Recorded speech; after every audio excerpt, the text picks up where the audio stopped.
मेरे ख्याल से हमारे दर्शक पूछना चाहते हैं और CDSL में इन्होंने खरीदारी कर रखी है 1638 पर और विंदेश कुमार जी का ये सवाल है।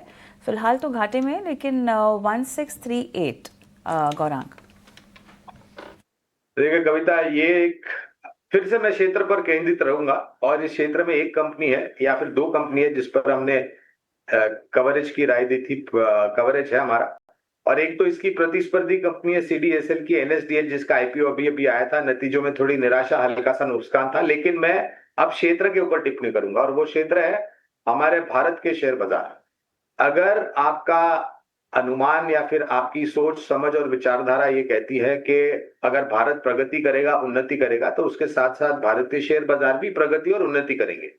और अगर ये प्रगति और उन्नति 3 साल 5 साल या उससे आगे चलेगी, तो भारतीय शेयर बाजार से जुड़ी हुई कंपनियां भी अच्छा कामकाज करेगी, क्योंकि ये एक दूसरे पर निर्भर है। अब जहां तक CDSL का सवाल है, तो ये डिपॉजिटरी सेवाएं उपलब्ध कराती हैं, जैसे NSDL, जिसका IPO अभी भी आया था और उस IPO में हमने निवेश की राय दी थी। इसके अलावा CAMS यानी कि कंप्यूटर एज मैनेजमेंट सर्विसेज, इस पर हमारी रिसर्च टीम की राय है।